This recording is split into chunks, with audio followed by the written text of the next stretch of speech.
Hello everyone, welcome to foundation classes. My name is Amit. चलिए आज के सेशन को स्टार्ट करते हैं।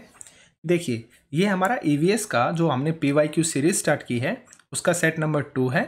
एक क्लास में थ्योरी की भी अपलोड कर चुका हूँ और ये हमारा सेट नंबर 2 है पीवाईक्यू सीरीज़ का, जिसमें मैं आपको 15 क्वेश्चंस जो आपके फैक्चुअल क्वेश्चंस हैं वो करवाने वाला हूँ। तो चलिए सेशन को स्टार्ट करते हैं।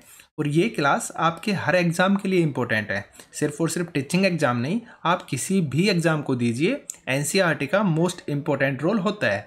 आप इसी क्लास में काफ़ी ऐसे क्वेश्चंस देखेंगे जो आपने नहीं सुने होंगे। ठीक है, तो चलिए सेशन को स्टार्ट करते हैं। जैसा कि मैं आपको बताता हूँ, आपको 3 स्टेप 100% करने हैं। अगर आपको वीडियो पसंद आती है तो वीडियो को आप लाइक कीजिए। सेकेंड, आप कॉमेंट कीजिए कि आपके कितने क्वेश्चन सही हुए हैं और कितने गलत हुए हैं। ठीक है, और थर्ड स्टेप आपका वीडियो को शेयर कीजिए और चैनल को सब्सक्राइब कीजिए। तो चलिए स्टार्ट करते हैं। फर्स्ट क्वेश्चन है आपका, ठोस अपशिष्ट पदार्थों के निस्तारण के लिए। निस्तारण का मतलब होता है आपका डिस्पोजल, यानी कि उस चीज़ों को खत्म करने के लिए, कि निम्नलिखित विधियों में से किस विधि में वायु प्रदूषण फैलता है, यानी कि एयर पोल्यूशन होता है। तो देखिए, एक होता है आपका भराव क्षेत्र, यानी कि लैंडफिल बोलते हैं जिसको। सेकेंड ऑप्शन है आपका खाद बनाना, यानी कि कंपोस्टिंग, इसके बारे में आप अच्छे से जानते हैं। थर्ड नंबर पर है आपका कृमि खाद बनाना, यानी कि वर्मी कंपोस्टिंग, इसके बारे में भी आप जानते हैं, जो कछुओं से बनाई जाती है, जो आपके केंचुओं से बनाई जाती है। ठीक है, और नेक्स्ट है आपका भस्मीकरण, जिसको भस्मीकरण जिसको इंग्लिश में बोलते हैं इंसिनरेशन। ठीक है, तो आपका यहाँ पर करेक्ट आंसर आएगा आंसर नंबर डी, यानी कि 4। देखिए, जो वायु में प्रदूषण कैसे फैलेगा, नॉर्मल सी बात है, जब आप किसी चीज़ को जलाते हैं तो वायु में प्रदूषण होता है ना। तो यह प्रक्रिया किसके अंदर होती है, आपकी इंसिनरेशन के अंदर होती है। जैसे यहाँ पर आप देखिए, इसके अंदर ये व्यक्ति क्या कर रहा है, जो भी अपशिष्ट पदार्थ है ना उनको एक भट्ठी के अंदर जला रहा है, और ये भट्ठी क्या करेगी, नॉर्मल सी बात है, धुआं निकालेगी। ठीक है ना, तो उससे क्या होगा, आपका एयर पोल्यूशन होगा। तो यहाँ पर आपका करेक्ट आंसर क्या होगा, आंसर नंबर डी। इन दोनों के बारे में आप जानते हैं। और एक होता है लैंडफिल आपका, यानी कि एक ऐसा स्थान जहाँ पर जो भी अपशिष्ट पदार्थ होते हैं ना उनको डाला जाता है और ऊपर से मिट्टी डाल दी जाती है। जैसे यहाँ पर देखिए आप, यहाँ पर क्या हो रहा है, गड्ढा खोदा हुआ है। ठीक है, और जितना भी अपशिष्ट पदार्थ है ना यहाँ पर डाल देते हैं, और बाद में ऊपर से क्या डाल दी जाती है, मिट्टी डाल दी जाती है। ठीक है, इसको बोलते हैं लैंडफिल। लेकिन यहाँ पर हमारा करेक्ट आंसर क्या होगा, आंसर नंबर डी, इंसिनरेशन। ठीक है, आगे चलते हैं। भस्मीकरण के बारे में देखिए अब आप एक्सप्लेनेशन को। भस्मीकरण एक कचरा उपचार पद्धति है जो कचरे में पाए जाने वाले कार्बनिक यौगिकों को भस्मीकरण में परिवर्तित कर देती है, यानी कि जला देती है। ठीक है, अपशिष्ट पदार्थों को जलाया जाता है जिससे राख, फ्लू गैस और गर्मी पैदा होती है। भस्मीकरण से उत्पन्न ऊष्मा का उपयोग कुछ मामलों में बिजली का उत्पादन करने के लिए भी किया जा सकता है, लेकिन इससे वायु प्रदूषण भी होता है। ठीक है, एयर पोल्यूशन भी होता है, इस चीज को आप याद रखना। ठीक है, आगे चलते हैं। वह स्थान जो दीर्घकाल से बाढ़ से प्रभावित होता है, स्थानीय लोगों में खालिस्तान का कारण होगा। देखिए आप, देखिए ऑप्शंस देखते हैं। सबसे पहले आपका पुनर्वास, यानी कि रीसेटलमेंट। पुनर्वास का मतलब क्या होता है, देखिए पुनर्वास का मतलब होता है जब आप एक जगह को छोड़कर दूसरी जगह जाकर रहना स्टार्ट करते हैं ना, उसको बोलते हैं पुनर्वास, यानी कि फिर से निवास करना। ठीक है, उसके बाद आता है आपका सेकंड नंबर पर विस्थापन। विस्थापन का मतलब होता है किसी जगह को आप परमानेंट के लिए छोड़ देते हैं, किसी भी रीजन से, किसी भी कारण से। ठीक है, और एक होता है आपका प्रत्यावर्तन। प्रत्यावर्तन के अंदर आता है भाई, आप किसी दूसरे देश से अपने देश के अंदर जब आते हैं ना, वो चीज़ आपकी प्रत्यावर्तन कहलाती है, रिपेट्रिएशन कहलाती है। ठीक है, जैसे अब मैं आपको अगर एग्जांपल दूं, जैसे कैदी होते हैं काफ़ी टाइम से, वो किसी दूसरे देश की जेल में बंद है, तो जब वो अपने घर पे आएंगे ना, अपने देश आएंगे ना, अपने मूल स्थान पर आएंगे, तो इसको बोलते हैं प्रत्यावर्तन करना। ठीक है, आगे देखिए। उसके बाद आता है आपका पुनः स्थापना।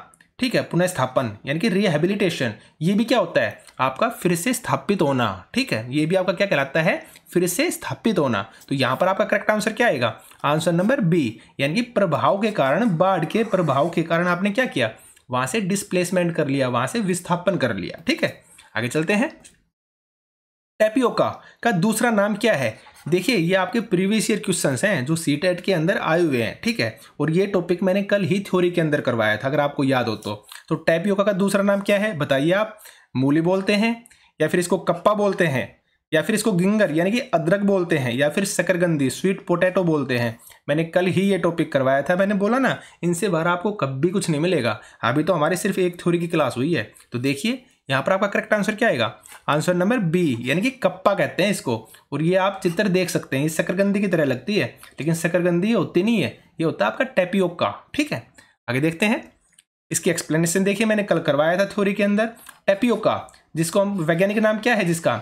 मैनीहोट एस्कुलेंटा नामक कंद से प्राप्त होने वाले स्टार्च से क्या बनाया जाता है? साबूदाना बनाया जाता है, मैंने बताया था।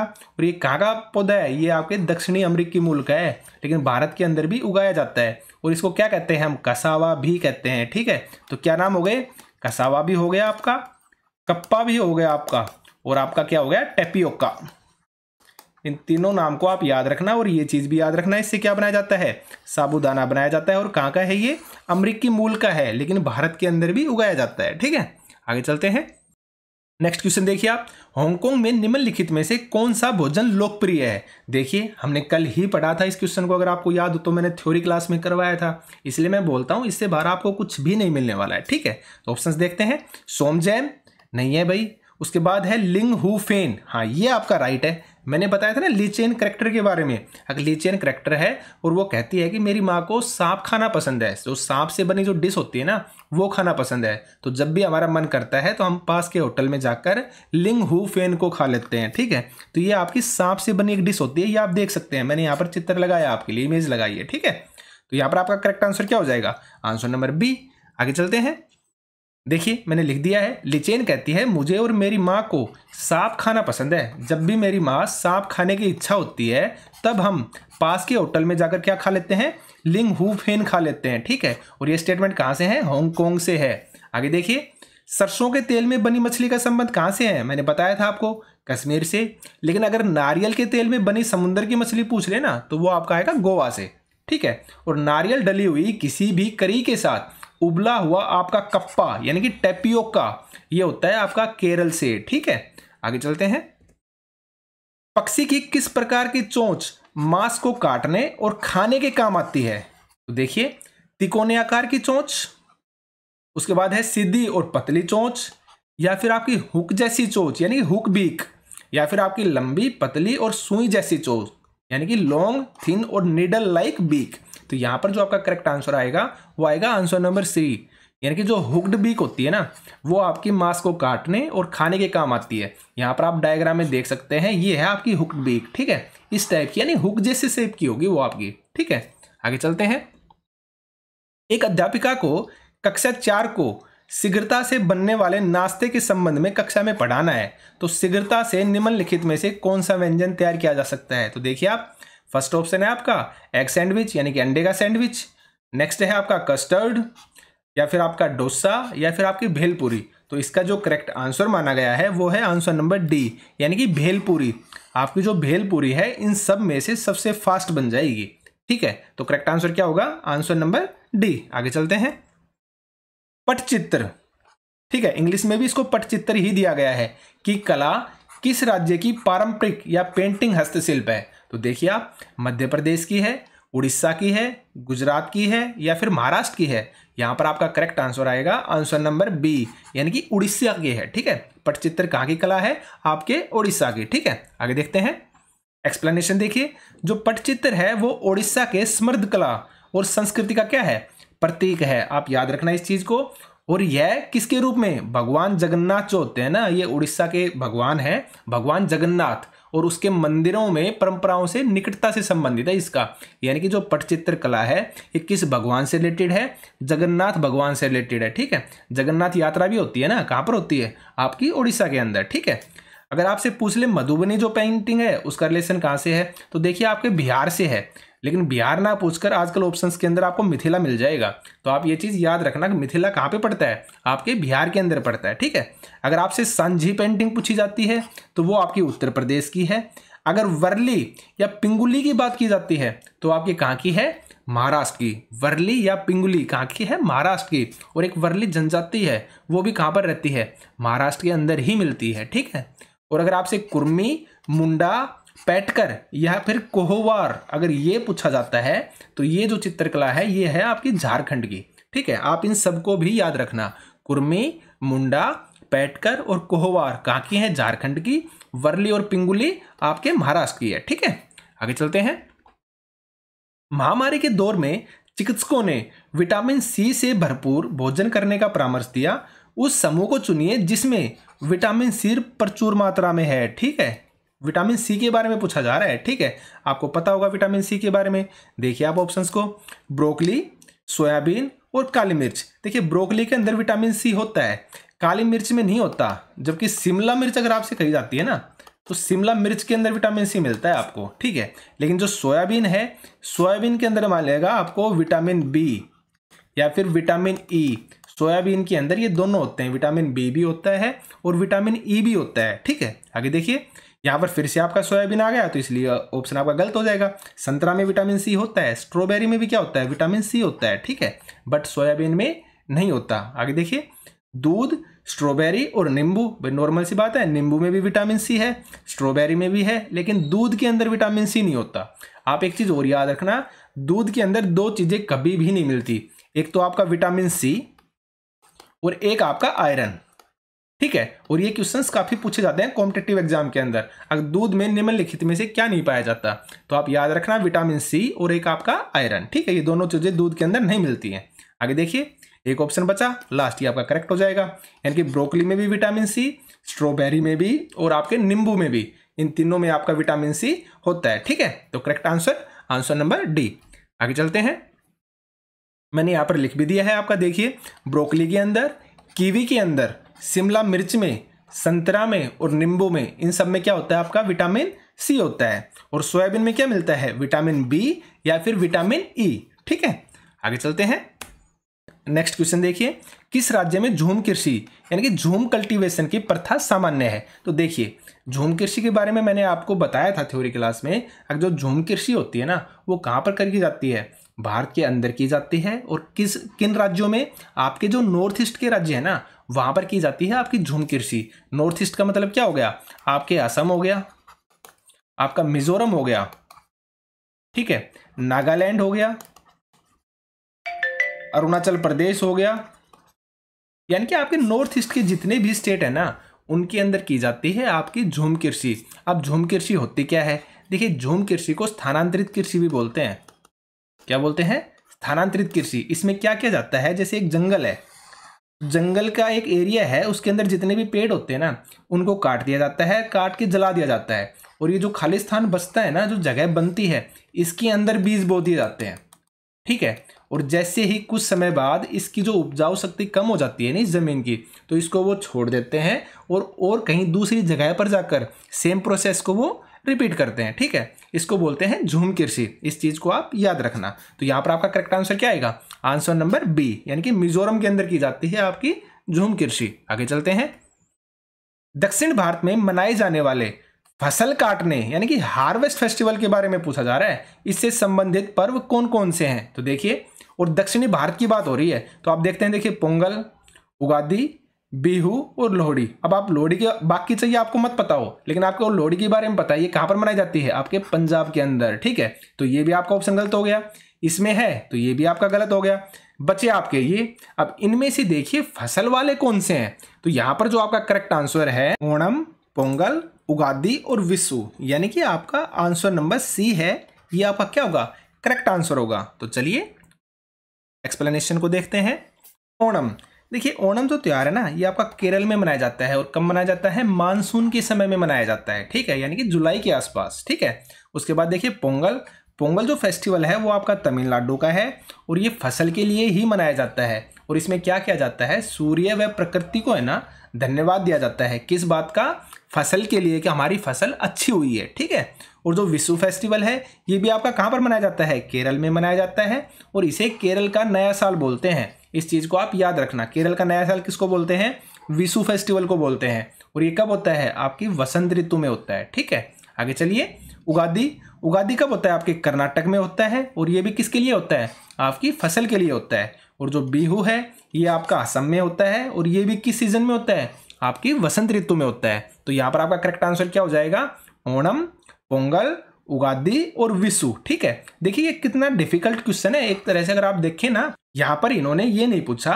कि ये किस स्टेट में मनाए जाते हैं, यहाँ पर इन्होंने ये पूछा है कौन सा फसल काटने से रिलेटेड है। और इस टाइप के क्वेश्चंस आपको एनसीईआरटी में ही मिलेंगे।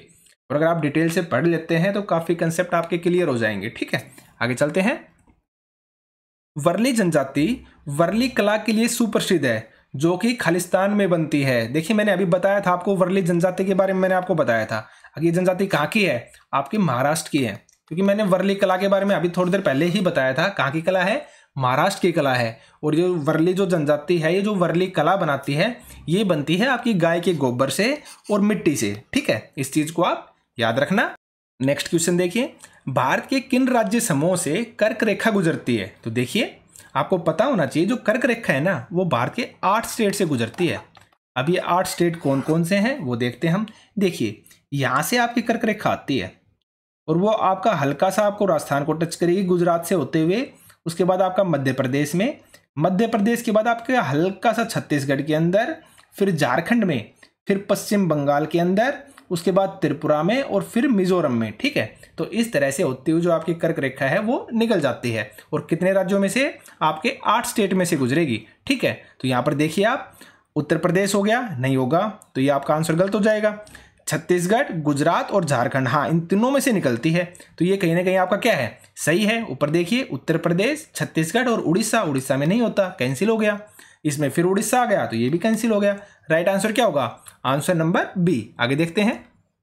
यहां पर देखिए मैंने लिख भी दिया है कौन से 8 स्टेट आपके? गुजरात, राजस्थान, मध्य प्रदेश, छत्तीसगढ़, झारखंड, पश्चिम बंगाल, त्रिपुरा और मिजोरम। ठीक है, आगे देखते हैं। अजय भोपाल में है, उसे गंगटोक और पुडुचेरी के सम्मेलन में उपस्थित रहना है। जहां पर अजय है वहां से गंगटोक और पुडुचेरी की स्थिति क्या है? तो देखिए इस टाइप के जो भी क्वेश्चंस होंगे ना, आपके माइंड में मैप होना चाहिए। तो सबसे पहले आप मैप की अच्छे से प्रैक्टिस कीजिए। ठीक है, तो अजय कहाँ पर है? भोपाल के अंदर। और भोपाल कहाँ है? आपका मध्य प्रदेश में है, यानी कि अजय आपका यहाँ पर है। अब उसने बोला है उसे गंगटोक और पुडुचेरी के अंदर, तो देखिए पुडुचेरी कहाँ पर है? आपका नीचे पड़ता है पुडुचेरी, ये है आपका पुडुचेरी। ठीक है, यानी कि पांडिचेरी जिसको हम बोलते हैं। ठीक है, और ये गंगटोक, गंगटोक पड़ता है आपका सिक्किम के अंदर। सिक्किम कहाँ है? आपका यहाँ पर है। और अजय आपका यहाँ पर बीच में खड़ा है। मैंने बताया ना, जब भी इस टाइप के क्वेश्चन आए ना, आप लाइन को खींच लिया कीजिए। ठीक है, इससे क्वेश्चन करना आसान हो जाएगा। तो ये आपकी जो डायरेक्शन है, ये कौन सी डायरेक्शन है? देखिए ये आपका पूर्व होता है, ये आपका क्या होता है? उत्तर होता है। ये आपका पश्चिम होता है और ये आपका क्या होता है? दक्षिण। तो ये दिशा आपकी कौन सी हो गई? उत्तर पूर्व। ठीक है, यानी कि नॉर्थ ईस्ट। ठीक है, तो देखिए आपका गंगटोक कहां पर पड़ता है? आपके नॉर्थ ईस्ट में, यानी कि उत्तर पूर्व के अंदर। तो कहां पर ऑप्शन आपका? देखिए उत्तर पूर्व के अंदर है। मिल गया आपको यहां पर सी। लेकिन बाकी हमें सेकंड ऑप्शन और देखना है। अभी देखिए सेकंड ऑप्शन आपका क्या है? पुडुचेरी। पुडुचेरी आपका कहां पर पड़ता है? यहां पर नीचे। अजय कहाँ है? यहाँ पर बीच में है। तो ये दिशा आपकी कौन सी हो गई? ये आपका पूर्व हो गया और ये आपका क्या हो गया? दक्षिण हो गया, यानी कि आपका दक्षिण पूर्व। तो आपका राइट आंसर क्या हो जाएगा? आंसर नंबर सी, यानी कि उत्तर पूर्व और दक्षिण पूर्व। ठीक है, आगे चलते हैं। निम्नलिखित में से कौन सा सबसे छोटा प्रवासी पक्षी है जो उत्तर ध्रुवीय क्षेत्र से भारत आता है? तो देखिए आप ऑप्शंस को, इंटेल डक, लिटिल ओस्प्रे, हंसावर जिसको हम फ्लेमिंगो बोलते हैं, या फिर फोर्थ ऑप्शन है छोटी जलरंग यानी कि लिटिल स्टिंट। तो आप बताइए आपका आंसर क्या होगा? देखिए आप मैक्सिमम लोग इसमें फ्लेमिंगो चूज करेंगे क्योंकि इसके बारे में उनको पता होता है। हाँ ये बाहर से आता है और जो भरतपुर है राजस्थान के अंदर, केवलादेव पक्षी अभ्यारण्य है, वहां पर ये रुकता है। ठीक है, लेकिन यहाँ पर जो आपका करेक्ट आंसर होगा ना, वो होगा आंसर नंबर डी, क्योंकि यहाँ पर सबसे छोटा प्रवासी पक्षी पूछा है। तो सबसे जो छोटा प्रवासी पक्षी होगा वो होगा आपका लिटिल स्टिंट। आप यहाँ पर देख सकते हैं इमेज के अंदर, इसको बोला जाता है लिटिल स्टिंट यानी कि छोटी जलरंग। ठीक है, आगे देखते हैं। रोनी ने इटली से भारत यात्रा की योजना बनाई। उसके मित्रों ने उसे वहां से इटालियन चीज यानी कि पनीर लाने के लिए कहा। कौन सी तकनीक चीज को सुरक्षित रखने और भारत में लाने के लिए उत्तम है? तो देखिए आप, डिब्बाबंद जिसको हम कैनिंग बोलते हैं, निर्जलीकरण यानी कि डिहाइड्रेशन, इसको हम डिहाइड्रेशन यानी कि निर्जलीकरण बोलते हैं। उसके बाद आता है आपका लवणन यानी कि साल्टिंग, और एक है आपका निर्वात पैकिंग यानी कि वैक्यूम पैकिंग।